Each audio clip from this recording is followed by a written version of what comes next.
Pension ഗുണഭോക്താക്കൾക്ക് ഈ മാസത്തെ ആനുകൂല്യ വിതരണവുമായി ബന്ധപ്പെട്ട അറിയിപ്പെത്തി. എല്ലാവിധ സർക്കാർ അറിയിപ്പുകൾക്കുമായി ഈ ചാനൽ സബ്സ്ക്രൈബ് ചെയ്യുക. കുടിശ്ശിക ഒരു ഗഡു കൂടി അനുവദിച്ചിരിക്കുകയാണ്. കുടിശ്ശിക വിതരണം ആരംഭിക്കുമ്പോൾ നേരത്തെ മരണപ്പെട്ട ഗുണഭോക്താക്കളുടെ ആശ്രിതർക്കും പുതുതായി പെൻഷന് അപേക്ഷ വെച്ച് പെൻഷൻ കാത്തിരിക്കുന്ന ഗുണഭോക്താക്കൾക്കും കുടിശ്ശിക തുകക്ക് അർഹത ഉണ്ടായിരിക്കുന്നതല്ല. ചിലവുകൾ കുറച്ചുകൊണ്ട് ക്ഷേമത്തിന് മുൻതൂക്കം നൽകുമെന്നും ക്ഷേമ പെൻഷൻ തുകയിൽ വർധനവ് വരുത്തുമെന്നും ധനമന്ത്രി പ്രഖ്യാപിച്ചതിന് പിന്നാലെയാണ് 2000 രൂപയിലേക്ക് തുക ഉയർത്തിയിരിക്കുന്നത്. സാമൂഹിക സുരക്ഷാ ക്ഷേമനിധി പെൻഷനുകൾ കൈപ്പറ്റുന്ന 62 ലക്ഷത്തോളം വരുന്ന ആളുകൾ പ്രത്യേകം ശ്രദ്ധിക്കുക. ഇതോടൊപ്പം തന്നെ നവംബർ മാസം മുതൽ ഗുണഭോക്താക്കൾക്ക് വർദ്ധിപ്പിച്ച പെൻഷൻ തുകക്ക് പുറമെ വിവിധ മേഖലകളിലേക്കുള്ള ആനുകൂല്യ വിതരണം കൂടിയാണ് ആരംഭിക്കുന്നത്. കുടിശ്ശിക ഇനത്തിൽ പെൻഷൻ തുക ഇനത്തിലും ഗുണഭോക്താക്കൾക്ക് നവംബർ മാസത്തിലാണ് ഏറ്റവും കൂടുതൽ ആനുകൂല്യങ്ങൾ എത്തിച്ചേരുക. കുടിശ്ശിക തീർത്ത വിതരണവും വർദ്ധിപ്പിച്ച പെൻഷൻ തുകയുടെ വിതരണവും ആരംഭിക്കുന്ന സാഹചര്യത്തിൽ കേന്ദ്രത്തിന്റെ ഭാഗത്തു നിന്നും കൂടുതൽ വായ്പാ അനുമതി ലഭ്യമായേക്കാം എന്നുള്ള സൂചനകൾ കൂടി പുറത്തു വന്നിരിക്കുകയാണ്.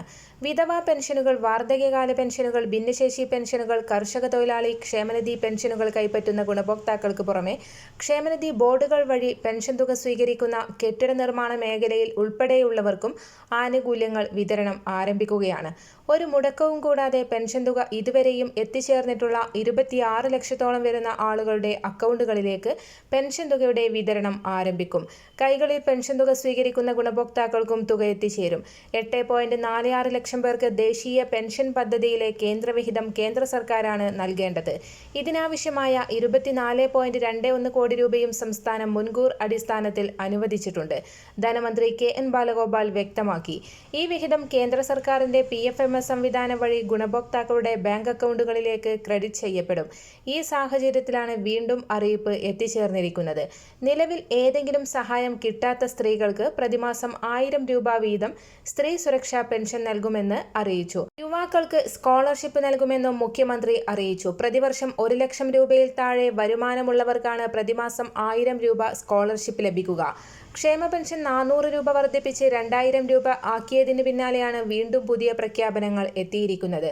തദ്ദേശ തിരഞ്ഞെടുപ്പ് അടുത്തിരിക്കെയാണ് വാരിക്കോരിയുള്ള പ്രഖ്യാപനങ്ങൾ. അങ്കണവാടി വർക്കർ, ഹെൽപ്പർ എന്നിവർക്കുള്ള ഓണറേറിയം 1000 രൂപ വർദ്ധിപ്പിച്ചു.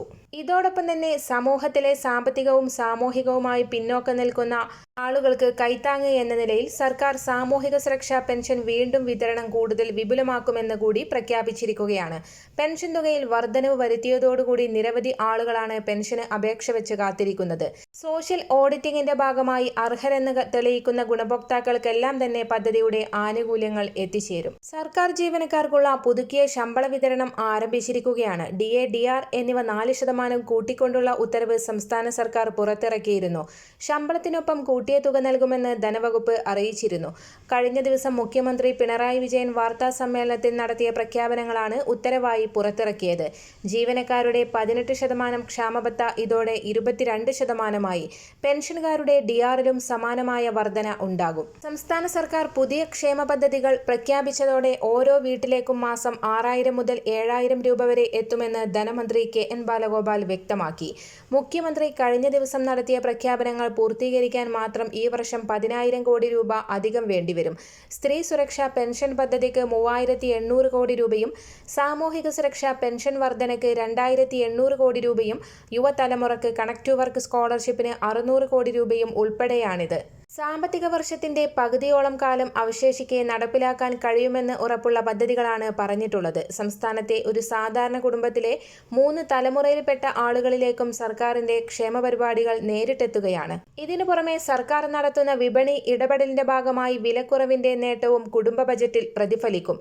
ഉപരോധ സമാനമായ നീക്കങ്ങളിലൂടെ കേന്ദ്രം സംസ്ഥാനത്തെ വരിഞ്ഞു മുറുക്കുന്നതിനിടെയാണ് ക്ഷേമ പരിപാടികളുമായി സർക്കാർ മുന്നോട്ടു പോകുന്നത്. സംസ്ഥാനത്തിന് ലഭിക്കേണ്ട ന്യായമായ നികുതി വിഹിതവും അർഹമായ കടമെടുപ്പ് പരിധിയും കേന്ദ്രം വെട്ടിക്കുറച്ചു.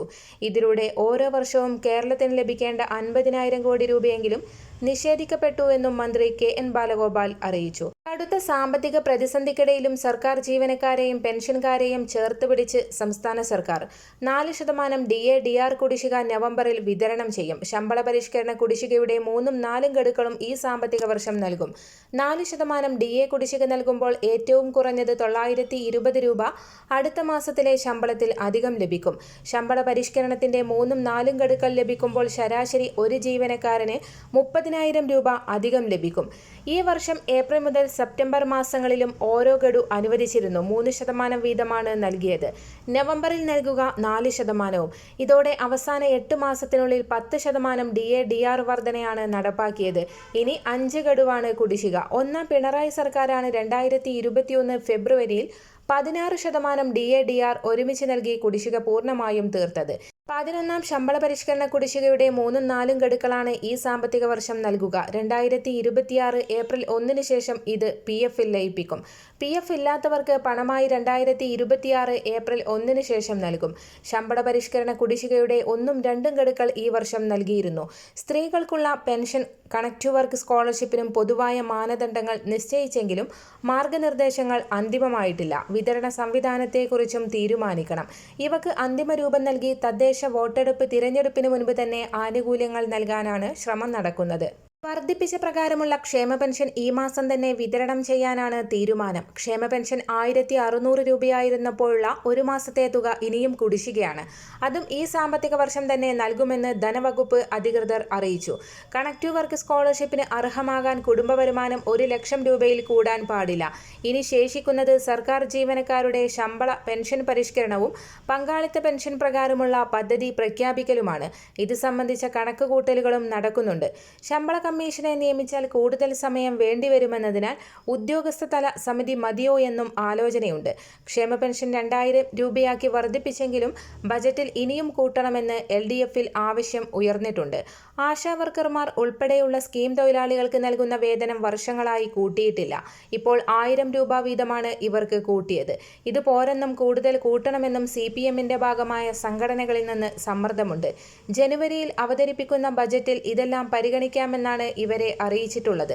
വരും ദിവസങ്ങളിലെ സർക്കാർ അറിയിപ്പുകൾക്കും മറ്റു വാർത്തകൾക്കുമായി ഈ ചാനൽ സബ്സ്ക്രൈബ് ചെയ്യുക.